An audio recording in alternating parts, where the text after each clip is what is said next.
2019 March 24-നാണ് Kozhikode west hill ചുങ്കം സ്വദേശിയായ വിജിലിനെ കാണാതാവുന്നത്. Vigil നാട് വിട്ടുപോയി എന്നതുൾപ്പെടെയുള്ള കഥകളായിരുന്നു പുറത്തു വന്നിരുന്നത്. വിജിലിൻ്റെ വീട്ടുകാരും കുറേ അന്വേഷണം നടത്തി. എന്നാൽ അന്ന് വിജിലിനെ കാണാതാവുന്ന സമയത്ത് വിജിലിൻ്റെ കൂടെ 3 പേരുണ്ടായിരുന്നു. അതിൽ ഒരാൾ ദീപേഷാണ്, മറ്റൊരാൾ നിഖിലാണ്, ഇനിയൊരാൾ രഞ്ജിത്തുമാണ്. ഈ 3 പേരും കൂടെ ഉണ്ടായിരുന്നു എന്നുള്ളത് പോലീസ് അന്വേഷിച്ച് 6 വർഷത്തിന് ശേഷമാണ് ഇതിലേക്ക് എത്തുന്നത്. എന്നാൽ ഈ നിഖിലിനെ ആദ്യം പോലീസ് കസ്റ്റഡിയിലെടുക്കുന്നു, അതിനുശേഷം ദീപേഷിനെയും പോലീസ് കസ്റ്റഡിയിലെടുക്കുന്നു. ഇവരെ 2 പേരെയും വിശദമായി ചോദ്യം ചെയ്തതിൽ നിന്നാണ് അറിയാൻ കഴിഞ്ഞത് അതായത് ഈ വിജിൽ കൊല്ലപ്പെട്ടിരിക്കുന്നു, അമിതമായി മയക്കുമരുന്ന് ഉപയോഗിച്ചതിനെ തുടർന്ന് മരിക്കുകയായിരുന്നു എന്നാണ് ഇവർ പോലീസിന് നൽകിയിരിക്കുന്ന മൊഴി. തുടർന്ന് ഇത് പ്രശ്നമാവും, അതായത് മയക്കുമരുന്നുമായി ബന്ധപ്പെട്ട കേസായതുകൊണ്ട് തന്നെ ഇത് കൂടുതൽ തങ്ങളിലേക്ക് എത്തും, അല്ലെങ്കിൽ തങ്ങൾ കുരുക്കിലാവും എന്ന് മനസ്സിലാക്കിയതിനെ തുടർന്ന് കോഴിക്കോട് സരോവരത്തുള്ള ചതുപ്പിൽ മൃതദേഹം കെട്ടിത്താഴ്ത്തി എന്നുള്ളതാണ് പ്രതികൾ പോലീസിന് നൽകിയ മൊഴി. ഇതേ തുടർന്ന് പോലീസ് അവിടെ കഴിഞ്ഞ ഒരാഴ്ചയിലധികമായി ആ പ്രദേശത്ത് മണ്ണ് മാന്തി യന്ത്രം മറ്റും ഉപയോഗിച്ചുകൊണ്ട് മണ്ണ് നീക്കം ചെയ്യുന്നത് ഉൾപ്പെടെയുള്ള പ്രവൃത്തി നടത്തിക്കൊണ്ടിരിക്കുകയാണ്. പക്ഷേ അസ്ഥിക്കൂടം കണ്ടെത്താൻ കഴിഞ്ഞിട്ടില്ല. കാരണം ഇത് 2019-ലാണ്, 6 വർഷം മുമ്പ്, 6 വർഷത്തിലധികം കാലമായി കാണാതായിട്ടുള്ളൂ. അതുകൊണ്ട് തന്നെ അസ്ഥിക്കൂടമേ മറ്റേ ലഭിക്കുകയുള്ളൂ എന്നതാണ് സത്യം. അതുകൊണ്ട് തന്നെ പോലീസ് ആ രീതിയിലുള്ള ഒരു അന്വേഷണം ആണ് നടത്തിക്കൊണ്ടിരിക്കുന്നത്. ഒപ്പം തന്നെ പരിശോധനയും നടത്തിയിരിക്കുന്നത്. വെള്ളയിൽ CI ആയ രഞ്ജിത്തിൻ്റെ നേതൃത്വത്തിലുള്ള സംഘമാണ് അന്വേഷണം നടത്തിക്കൊണ്ടിരിക്കുന്നത്. ഇതിനിടയിൽ ഇവരെ വീണ്ടും വിശദമായി ചോദ്യം ചെയ്തു, കോടതിയിൽ ഹാജരാക്കി. ഈ പ്രതികളെ 2 പേരെ, ഒരാളെ കിട്ടാനുണ്ട്, രഞ്ജിത്തിനെയാണ് കിട്ടാനുള്ളത്. ബാക്കിയുള്ള 2 പേരെ, നിഖിലിനെയും ദീപേഷിനെയും വിശദമായി തന്നെ ചോദ്യം ചെയ്യുന്നതിന് കസ്റ്റഡി അപേക്ഷ നൽകി കോടതിയിൽ. വീണ്ടും അവരെ കസ്റ്റഡിയിലെടുക്കുന്നു.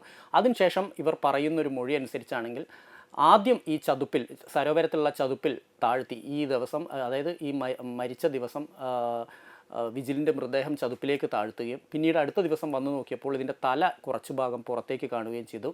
തുടർന്ന് വീണ്ടും ഈ ചതുപ്പിലേക്ക് തന്നെ ചവിട്ടി താഴ്ത്തുകയായിരുന്നു ഉണ്ടായത് എന്ന് തന്നെയാണ് ഇവർ മൊഴി നൽകിയത്.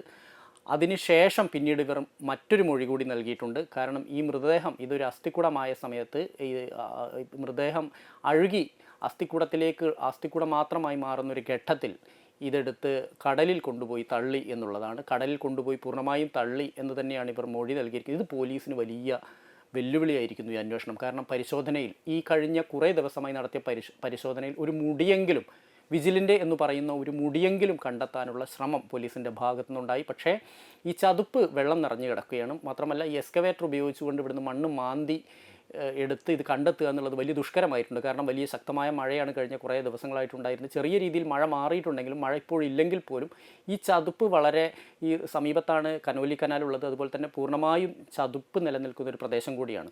അപ്പോൾ ഇവിടെ നിന്ന് മണ്ണുമാന്തി യന്ത്രം ഉപയോഗിച്ച് തോണ്ടിക്കഴിഞ്ഞിട്ടുണ്ടെങ്കിൽ, മണ്ണ് നീക്കം ചെയ്ത് കഴിഞ്ഞാൽ ഇവിടെ വെള്ളം നിറയുന്നൊരവസ്ഥയുണ്ട്. അതുകൊണ്ട് തന്നെ ഒന്നും ഇവിടെ നിന്ന് കണ്ടെത്താൻ കഴിഞ്ഞിട്ടില്ല. അതിൽ ഈ പ്രതികൾ പറഞ്ഞിരിക്കുന്ന മറ്റൊരു കാര്യമുണ്ട്. ഈ വിജിലിൻ്റെ ബൈക്കും പേഴ്സും നശിപ്പിച്ചു എന്നാണ് പറയുന്നത്. ഈ ബൈക്കും മൊബൈലും നശിപ്പിച്ചു എന്നാണ്. മൊബൈൽ മറ്റൊരു സ്ഥലത്തേക്ക് വലിച്ചെറിഞ്ഞു. ഒപ്പം തന്നെ ബൈക്ക് റെയിൽവേ സ്റ്റേഷനിൽ കൊണ്ടിടുക ചെയ്തത്. 2 വർഷമായി, ആ 2 വർഷം, അതായത് 2016 മുതൽ 18 വരെ ആ ബൈക്ക് റെയിൽവേ സ്റ്റേഷനിൽ തന്നെ ഉണ്ടോ എന്ന് ഇടയ്ക്കിടയ്ക്ക് ഈ പ്രതികൾ പോയി നോക്കുകയും ചെയ്തിരുന്നു എന്നും പറയുന്നുണ്ട്. ബൈക്ക് അവിടെ നിന്ന് റെയിൽവേ സ്റ്റേഷനിൽ നിന്ന് കഴിഞ്ഞ ദിവസം പോലീസിന് കണ്ടെത്താൻ കഴിഞ്ഞിട്ടുണ്ട്. മാത്രമല്ല ഈ ചതുപ്പിൽ കെട്ടിത്താഴ്ത്തി എന്ന് പറയുന്ന സ്ഥലത്ത് നിന്ന് ഒരു പേഴ്സ് പോലീസിന് ലഭിച്ചു. ആ പേഴ്സ് വിജിലിൻ്റെ തന്നെയാണ് എന്നുള്ളൊരു നിഗമനത്തിൽ തന്നെയാണ് പോലീസ്.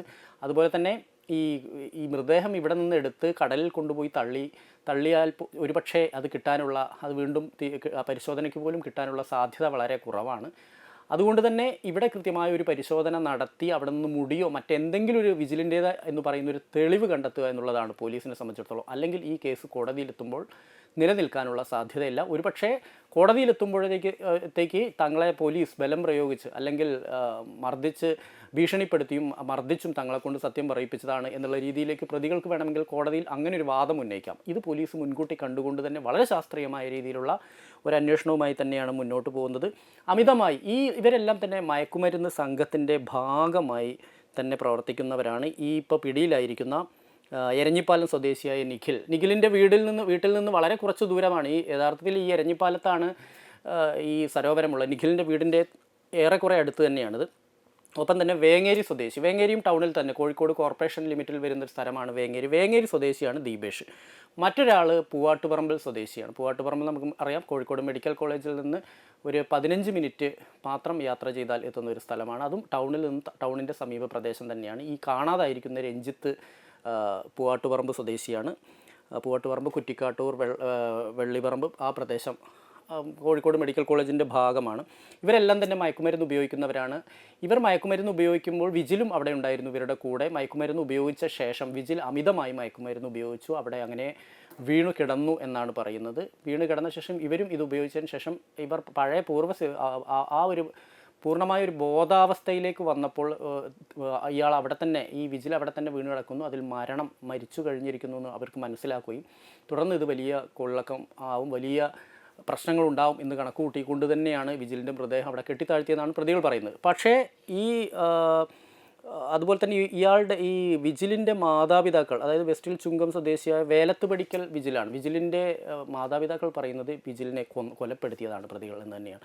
കാരണം അതുകൊണ്ടാണ് ഇങ്ങനെയൊരു കുറ്റകൃത്യം അവർ ചെയ്യുന്നത്. കാരണം ആദ്യം മൃതദേഹം കുഴിച്ചിടുകയും അവിടെ നിന്ന് നമുക്കറിയാം ദൃശ്യം 1-ലും ദൃശ്യം 2-ലൊക്കെ ഇത്തരത്തിലുള്ള ഭാഗങ്ങളൊക്കെ ഉണ്ട് സിനിമയിൽ. മോഹൻലാലിൻ്റെ സിനിമയിലുള്ള കുറേ ഭാഗങ്ങളുണ്ട്. ആദ്യം മൃതദേഹം ഒരു സ്ഥലത്ത് കുഴിച്ചിടുന്നു, അവിടെ നിന്ന് മറ്റൊരു സ്ഥലത്തേക്ക് പോകുന്നു, ആ പോലീസ് സ്റ്റേഷനിൽ തിരയുമ്പോൾ അവിടെ വേറൊരു അസ്ഥിക്കൂടം കൊണ്ടുവച്ച് അവിടെ നിന്ന് മറ്റൊരു സ്ഥലത്തേക്ക് മാറ്റുന്നു. ഇങ്ങനെയൊക്കെ വളരെ 30 വയസ്സിന് താഴെയുള്ള യുവാക്കളാണ് ഇത്തരത്തിലൊരു കുറ്റകൃത്യം നടത്തിയിട്ടുള്ളത്. കാരണം ഇവർ കൊലപ്പെടുത്തിയതാണോ അല്ലെങ്കിൽ ഈ അമിതമായി മയക്കുമരുന്ന്, ഇവർ പറയുന്നവരെ അമിതമായി മയക്കുമരുന്ന് ഉപയോഗിച്ചതിനെ തുടർന്ന്, ലഹരി ഉപയോഗിച്ചതിനെ തുടർന്ന് ഇയാൾ കൊല്ലപ്പെട്ടതാണോ എന്നുള്ള കാര്യത്തിൽ ഇപ്പോഴും ഒരു വ്യക്തതയില്ല. കാരണം അതെല്ലാം തന്നെ ഇനി കണ്ടെത്തേണ്ടതുണ്ട്. എന്തായാലും ഈ ചെയ്തിരിക്കുന്നത്, അതായത് ഈ തെളിവുകൾ പൂർണ്ണമായി ഇല്ലാതാക്കുകയാണ് ചെയ്തിട്ടുള്ളത്. അതായത് തെളിവുകൾ പൂർണ്ണമായി ഇല്ലാതാക്കുന്നതിനുള്ളൊരു ശ്രമമാണ് ഇവരുടെ ഭാഗത്തു നിന്ന് ഉണ്ടായിട്ടുള്ളത്. എന്തായാലും അവിടെ നിന്ന് ഇനിയും ഒരു മുടിയോ അല്ലെങ്കിൽ മറ്റെന്തെങ്കിലും ഒരു അസ്ഥിയുടെ ഭാഗമോ അങ്ങനെ എന്തെങ്കിലും കിട്ടേണ്ടതുണ്ട് പോലീസിന്. പക്ഷേ ഈ കഴിഞ്ഞ കുറേ ദിവസങ്ങളായി, ഒരാഴ്ചയിലധിക കാലമായി ഈ സരോവരത്ത് ഇതുപോലെ തന്നെ പരിശോധന നടത്തിക്കൊണ്ടിരിക്കുന്ന എക്സ്കവേറ്ററും മറ്റ് ഉപകരണങ്ങൾ ഉപയോഗിച്ചുകൊണ്ട് നാട്ടുകാരുടെ സഹായത്തോടു കൂടിയാണ് ഇവിടെ പരിശോധന നടത്തിക്കൊണ്ടിരിക്കുന്നത്. പക്ഷേ ഒന്നും ഇതുവരെയും കണ്ടെത്താൻ കഴിഞ്ഞില്ല എന്നുള്ളതാണ് ഇതിനകത്ത് എടുത്തു പറയേണ്ട കാര്യം. എന്തായാലും ഒരു കാര്യം, വിജിലിനെ അവിടെ തന്നെ ഉണ്ടോ, വിജിലിൻ്റെ അസ്ഥിക്കൂടമെങ്കിലും അവിടെ തന്നെ ഉണ്ടോ, അതോ കടലിലേക്ക് തള്ളിയിട്ടുണ്ടോ? ഈ പ്രതികൾ പറയുന്നത്, അല്ലെങ്കിൽ ഈ നിഖിലും അതുപോലെ തന്നെ ഈ ദീപേഷും പറയുന്നത് സത്യമാണോ? ഇങ്ങനെ കുറേ ചോദ്യങ്ങൾക്ക് ഉത്തരം കണ്ടെത്തേണ്ടതുണ്ട്. എന്തായാലും വളരെ ആസൂത്രിതമായി നടത്തിയ ഒരു കൊലപാതകം എന്ന് തോന്നിക്കുന്ന വിധമാണ് ഇവരുടെ ഓരോ നീക്കങ്ങളും എന്നുള്ളതാണ് പോലീസിനെ ഞെട്ടിപ്പിക്കുന്നത്. കാരണം 2019 നടന്നിട്ട് 2025 പ്രതികളെ കണ്ടെത്താൻ കഴിയുന്നത്. അതുതന്നെ വളരെ അന്വേഷിച്ച് ഇയാളെ കാണാതായി ഇരിക്കുന്നു എന്നുള്ളത് അന്വേഷണം പോയി നിൽക്കുന്നത് സുഹൃത്തുക്കളിലാണ്. ആ സുഹൃത്തുക്കളെ ചോദ്യം ചെയ്യും, വളരെ കൃത്യമായി തന്നെ ശാസ്ത്രീയമായ രീതിയിൽ തന്നെ നിരന്തരമായി ചോദ്യം ചെയ്യുന്നതിലോട് കൂടിയാണ് പ്രതികൾ തങ്ങളാണ് ഇങ്ങനെ ആ മൃതദേഹം കുഴിച്ചു മൂടിയിരിക്കുന്നത്, പക്ഷേ കൊലപ്പെടുത്തിയിരിക്കുന്നത് തങ്ങളല്ല എന്നുള്ള ഒരു മൊഴി പോലീസിന് നൽകുന്നു. അവർ തന്നെ പിന്നീട് പറയുന്നു അവിടെ നിന്ന് മൃതദേഹം ഈ അസ്ഥിക്കൂടങ്ങളെല്ലാം വാരിക്കൂട്ടി കടലിൽ കൊണ്ടുപോയി ഒഴുക്കിക്കളഞ്ഞു എന്നും പറയുന്നുണ്ട്. എന്തായാലും ആ മൃതദേഹത്തിൻ്റെ ഭാഗങ്ങളൊന്നും തന്നെ അവിടെ നിന്ന് കിട്ടിയില്ലെങ്കിൽ അത് പോലീസിനെ സംബന്ധിച്ചിടത്തോളം കേസിന് വലിയ വെല്ലുവിളിയാവും എന്നുള്ള കാര്യത്തിൽ ഒട്ടും സംശയമില്ല. എന്തായാലും ശാസ്ത്രീയമായ പരിശോധനാ സംവിധാനം അവിടെ ഉപയോഗിക്കുന്നു. അതുപോലെ തന്നെ ഈ GPR ഉൾപ്പെടെയുള്ള ഗ്രൗണ്ട് പെനട്രേറ്റിംഗ് റഡാർ പോലുള്ള സംവിധാനങ്ങൾ ഉപയോഗിക്കണമെങ്കിൽ അവിടെ ആ വെള്ളക്കെട്ട് കുറയേണ്ടതുണ്ട്. കാരണം ആ പ്രദേശത്ത് മഴക്കാലത്ത് പോലും വെള്ളം നിൽക്കുന്ന ഒരു പ്രദേശം കൂടിയാണ്. എന്തായാലും നമുക്കറിയാം, വലിയൊരു കുറ്റകൃത്യം എന്നുള്ള രീതിയിലേക്ക് തന്നെയാണ് ഇതിനെ കാണുന്നത്. ഒരു പക്ഷേ ഇവർ കൊലപ്പെടുത്തിയിട്ടില്ലെങ്കിൽ പോലും ഈ തെളിവുകൾ പൂർണ്ണമായി ഇല്ലാതാക്കുക എന്നുള്ളൊരു ശ്രമം ഈ പ്രതികളുടെ ഭാഗത്തുനിന്ന് ഉണ്ടായിട്ടുണ്ട്. എന്തായാലും അവരെ വീണ്ടും പോലീസിൻ്റെ കസ്റ്റഡിയിലുണ്ട്. കഴിഞ്ഞ ദിവസങ്ങളിലെല്ലാം തന്നെ അവരെ ഉപയോഗിച്ചുകൊണ്ട് തന്നെയാണ് ഇവിടെ പരിശോധനയും മറ്റും നടത്തിക്കൊണ്ടിരിക്കുന്നത്. എന്തായാലും നമുക്കറിയാം, മയക്കുമരുന്ന് ഉണ്ടാക്കുന്ന ഒരു ഏറ്റവും വലിയ ഒരു ദുരന്തമായി മാറി യഥാർത്ഥത്തിൽ വിജിലിൻ്റെ ജീവിതം എന്നുള്ളതാണ്.